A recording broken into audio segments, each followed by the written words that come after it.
Like I say, I was trying to learn it, and yeah, there's all kinds of. The confusing thing is see, I'm trying to remember how it goes.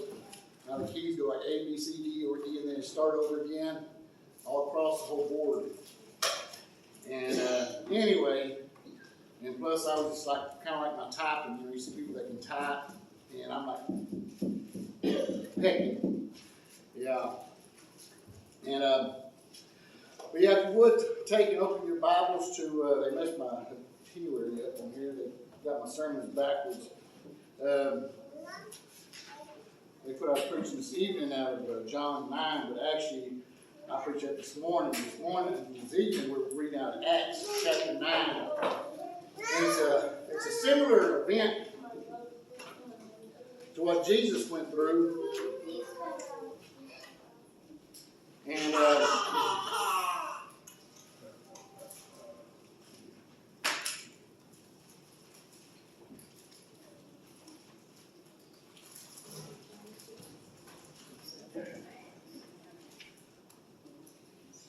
that's the thing about people. It's what really,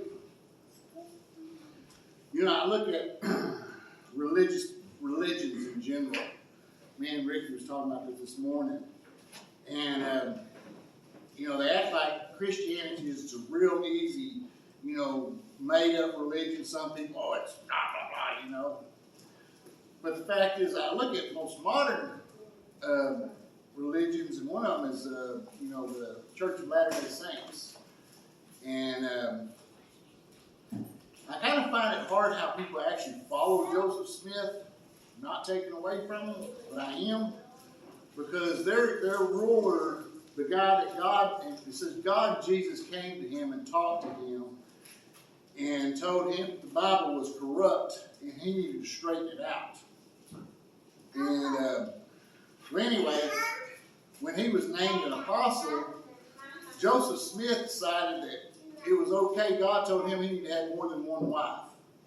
So he had 30 to 40 wives. His youngest one was 14. He had 3 16-year-old wives and a 17-year-old wife. And some of the wives he was married to were married to other people.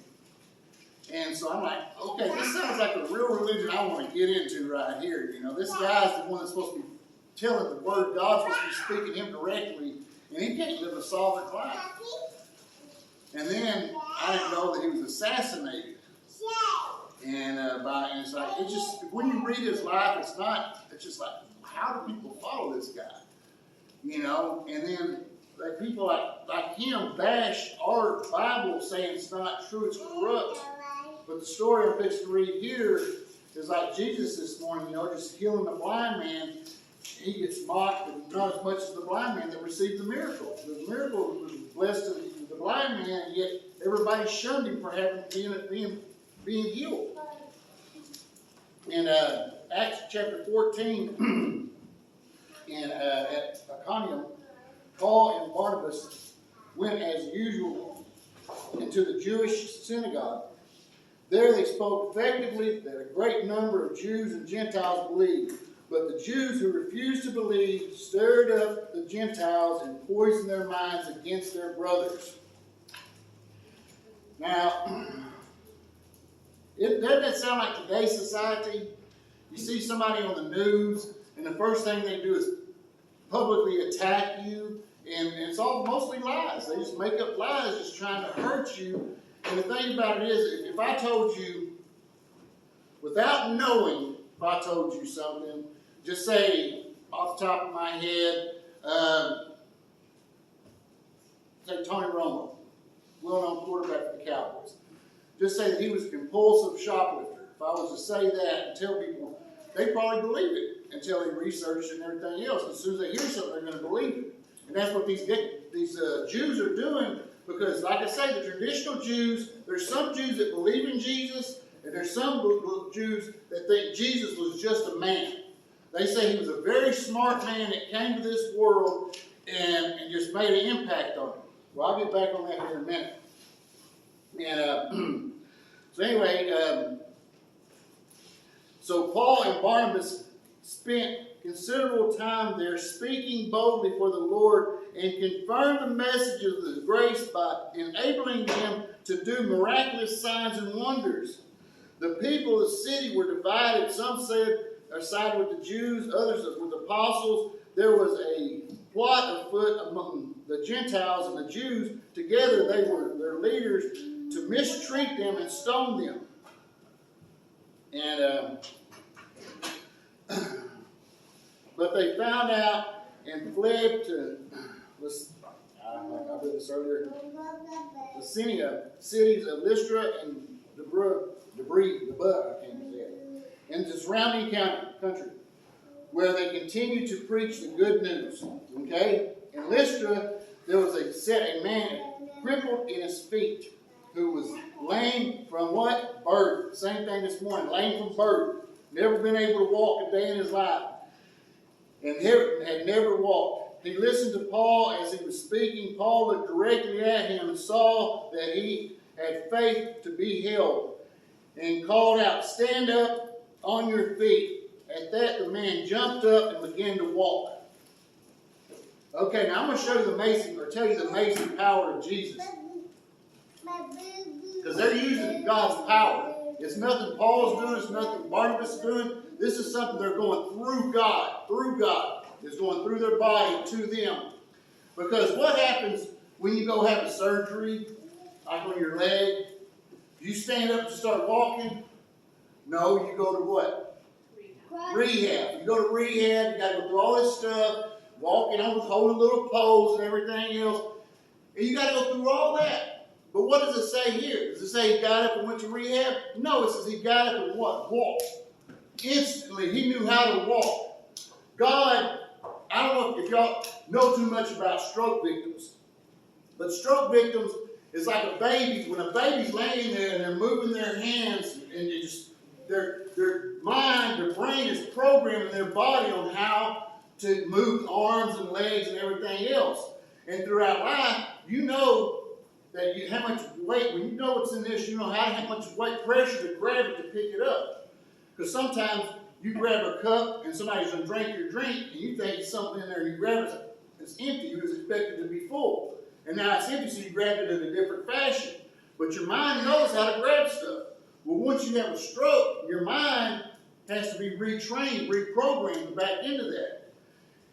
And none of that happened. None of that happened. This guy, his brain was already programmed to walk. He got up and walked. Okay? Now, when the crowd saw that Paul had done, they shouted in the Syriac language, "The gods have come down to us in human form." Barnabas, they called him Zeus, and Paul, they called him Hermes because he was the chief speaker. The priest of Zeus came, whose temple was just outside of the city, brought bulls and wreaths and city gates because the crowd wanted to offer sacrifices to them. But Paul, when the apostle Barnabas and Paul heard of this, they tore their clothes and rushed out into the crowd shouting, "Men, why are you doing this? We too are only men, human like you. We are bringing you good news, telling you to turn from these worthless things to the living God, who made heaven and earth and the sea and everything in it. In the past he let all nations go there on their own way, yet he has not left himself without testimony. He has shown kindness by giving you rain from heaven for your crops their season. He provides you plenty of food and fills your heart with joy."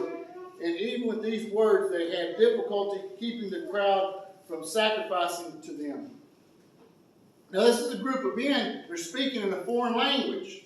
And they're telling them, no, we're not gods. We're not gods. We're humans. I'm assuming they just ripped their shirts off. I hope they didn't go full buck. But anyway, and they're showing them, I'm just like you. I'm just like you. And if anybody knew about Paul, and there's a description in one of the books, not the Bible, but in the books written about Paul, there's a description of Paul. And, Paul, you see Paul in all these shows, movies that they had about the Bible, and they show this kind of strong-looking man, tall. No, Paul was not tall. He was not strong-looking. They said he was kind of crippled and kind of couldn't stand straight with a big nose and what else was it? But anyway, that doesn't sound like a good-looking man right there. You know, and to rip his robe off and walk through there all bent over and everything, it don't sound very like, oh, this guy's a god. You know, because their gods are supposed to be big, strong men, you know, and they're, you know, I mean, they're warriors. That's what their gods are. If anybody ever studied Greek history, which for some reason they made us take Greek history in school in Vernon. I don't know why. For some reason they made us do that. But anyway, and plus, like I say, they're speaking different languages. Well, in 19 it says that some of the Jews came to Antioch and Iconium and won the crowd over. They stoned Paul and dragged him outside of the city thinking he was dead. But after the disciples had gathered around him and got up, went back to the city. That next day, him and Barnabas left for the bar. Okay. Actually, I brought what would probably be a traditional stone that they would probably use to hit you with. Okay? And I don't know if you've ever been hit with a rock before. Okay? Do you have?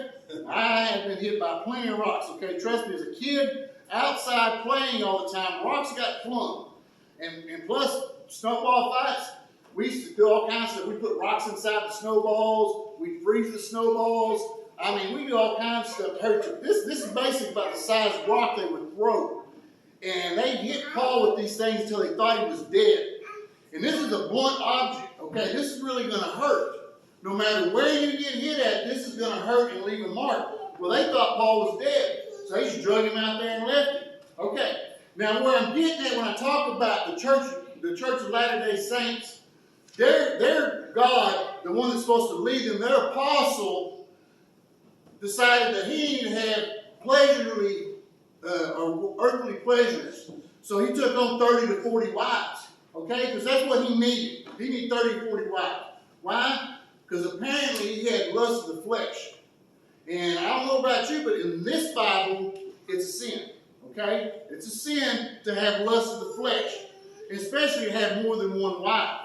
Even though the Bible says there's plenty, King Solomon and all these other guys had more than one wife, but the Bible reads like a newspaper, okay? When you come across Solomon and you see he had 700 wives, it's a newspaper. It didn't say God said it was okay. It just said this is what it's reporting. He had 700 wives. God didn't approve of it, and they suffered from it. But the thing is, though, that's what in this Bible. Well, now, and this guy right here, he's trying to say it's okay, but that's what he's saying. He's an apostle. Okay, my apostle, Paul, in this book right here, what happened to him? What pleasurable thing happened to him in his life? He goes in there, he heals a guy that's crippled, a guy that cannot walk, okay? A guy that cannot walk. Just like, you know what I was talking about this morning, a guy that's blind. You know, a guy that's blind that can't see. How many of you ever hurt yourself and can't stand up? Who ain't able to walk? Okay? I was at Fall Fest, and I showed my age, okay? I was at Fall Fest. Me and my wife, we both wanted a burger and gumbo, okay? And we're like, let's get a burger from the fireman and half it, and then we'll get gumbo and half it, okay? And so anyway, we get the burger. We go there, and we sit down with the grandkids, and I'm sitting there leaning up against First Capital, and then I realize that my left leg is falling asleep. Okay, I don't know what you know about your legs falling asleep, but when they fall asleep, they go numb, okay? And I'm not talking where you can still move it, you can feel it, okay? I'm talking numb where I told my wife, I let my grandkid, my 13-year-old grandson walk off before I should have had him help me pick me up, you know?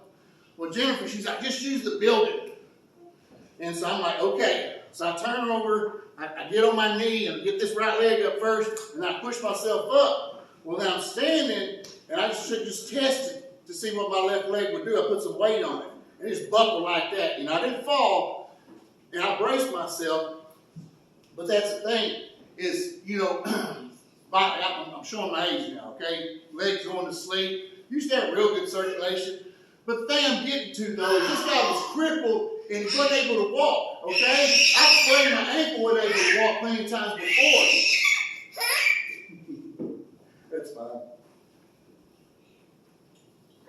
They're full of energy, man. You can only contain them for so long, and they're going to blow the top off. But that's the thing, this guy was crippled, never walked a day in his life, and now he gets up and he's walking in front of everybody. But the difference is these people recognize him. Okay, what happened this morning when they saw that this guy, the blind guy, was healed? What they do? They denied him. Everybody, no, that's not him. That's not the guy that was begging at the gate. That's not him. The parents even thought, well, you can ask him. He can talk for himself. And his friends, everybody just shunned him away to the point where they pushed him out of the synagogue and everything else.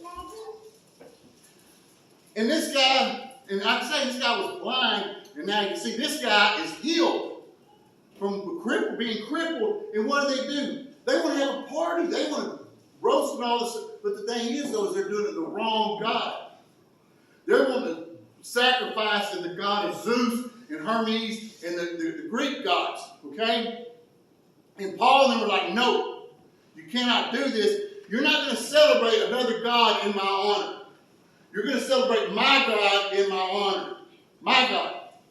And my God is Jesus, God. And because, Paul never met Jesus, but he saw him. He came to him when he blinded him. To the point where this is what's going to happen. Okay? They're going to hit you with these repeatedly, unless you do what? Let us celebrate in our God's honor. Paul could have easily said, you know what? I'm going to shut my mouth. And I'm just going to let them party, whatever, in their own God's honor. And I'm not. Because think about this. Really, truly. You know you're fixing to get hit with about 100 of these. Are you going to stand up for God? Or are you going to say, I'm just going to silence this and wait till I move on to the next town, let them celebrate Zeus? But Paul said, no, you're not going to do that. You're going to celebrate my God. And what did they do? They stoned him. And they thought they killed him. To the point that they thought he was dead, and they dragged him outside, throwing him outside the city gate. A little while later, Paul comes to and finds Barnabas, and he's like, you know what, let's leave. But that's what I'm talking about with other religions, okay? Because other religions, they want to call a guy apostle that has to have 30 to 40 wives to please his life. But yet our apostle Paul got rocked, got hit with stones, got torn up from the floor up. Seriously. And to the point where they thought he was dead. And then, for what? Because he loves his God. He loves his God, so he's going to suffer through this flesh. And then when people tell me that this Bible is corrupt, no, it's not corrupt. It's men like that stood up for the Bible, that stood up for God, that stood for what God believes in, and told them people, no, you are not to worship any other God. That is a false idol. You are not to worship it. But now, a lot of people have these idols. And people are like, no, I don't. And I'm like, seriously, It's kind of like you see stuff on TikTok and Facebook and everything else. You see this where people will spend $1,000 buying a ticket to go to a football game on Sunday. Yeah. But they won't come to church when it's free. Yeah.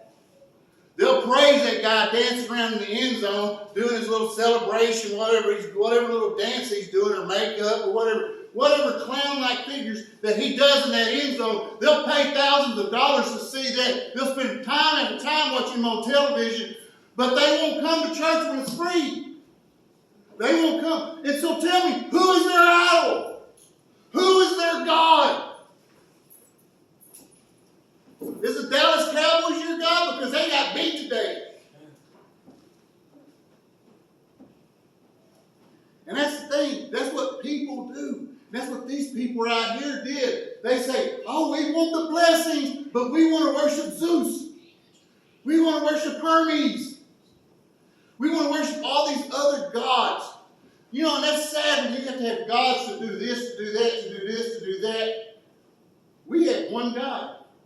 It's Trinity, but we have one God. And what did he do? He spoke in existence the whole universe. The massive universe that we live in, that they don't even know the ends of it.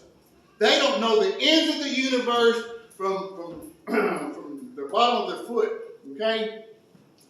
But yet, people want to try to put God in a little jar, a little test tube, and say, okay, this is God right here. And it's like I told y'all a few weeks ago, or last week, or whenever it was, man tries to compare themselves to God because man can get the equipment, they can get the dirt, they can get all this stuff, and they can build a mountain like God built. Okay? They can build that mountain. But take a tiny little seed. God can create that, plant it in the ground, and guess what comes out of it? Life. Man can't give life. He can take it, but he can't give it. And that's what people think, that they're the equal to a God that created this universe, that created us, that created our grandkids, created all the stuff around us, gave us all this stuff. And yet, he gives us the same. I can see right here, the rain, like I said this morning, it rains on the good just like it does the bad. The sun shines on, on the good as it does the bad. The sun, the same sun that melts the ice dries the clay. God has the world designed, and it just bothers me when I see other religions trying to say that they had the true beliefs when their apostles were nothing but a man with a lustful habit. Lustful habit. And yet, we have an apostle that was stoned to death that, you know what? Who has seen that TikTok they had where it shows the guys, they come, it's not making fun of Jesus by no means, okay? It's not making fun of Jesus. They come up there and they say, Jesus is dead. And they say, what are we going to do? And I'm like, well, it's done. It's over. And like, no, man, let's go out and preach the Bible. And like, no, it's like, and then one of them goes, yeah, let's do that. And the other guy's like, why are we going to do that? He's like, yeah, man, we'll go out there and then we'll preach in the name and they'll treat us mean, yeah. And then they'll stone us. And like, what? I don't want to be stoned. Then they'll hang us on trees. It's like, what? But that was the disciples that was wanting that. They're wanting because you know what? They seen something that we didn't see. They saw Jesus be put on that cross and die. They saw that, and then they saw him 3 days later walking around. For 40 days he walked around. To the same people that crucified him, he walked, you can't kill me. That's what he was saying. You cannot kill me because I created you. A creature cannot kill a creator. A creator can exterminate like he did with Noah. He wiped out millions of people and saved 8. But the thing is people that try to make their own God up, I just don't see how. Because this God created everything, and I feel him in my soul. When I pray and I ask God, touch me, I can feel God touch my heart.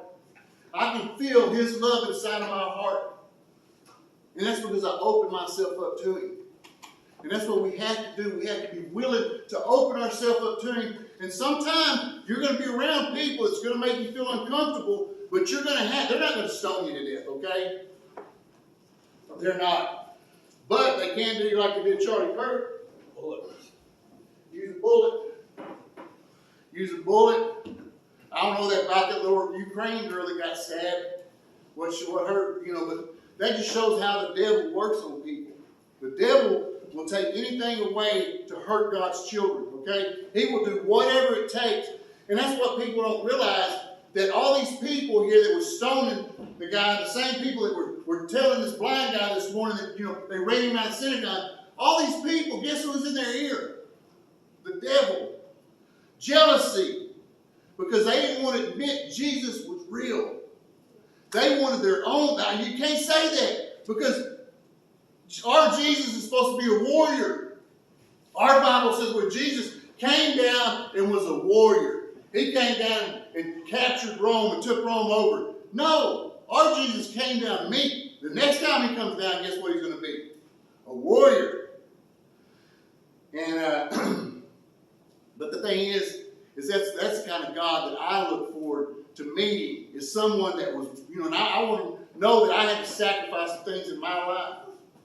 And like I say, I'm not going to probably ever get stoned to death, but if I had that opportunity, I'm sure I would take it, And just because the fact is that I don't want to deny him. Because Jesus said, deny me in front of man, and I will deny thee in front of who?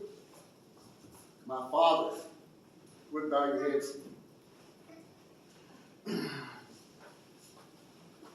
Dear Father, we thank you for this day. We thank you for this church. We thank you for all that you do, Lord. Just an awesome, loving, caring God, Lord.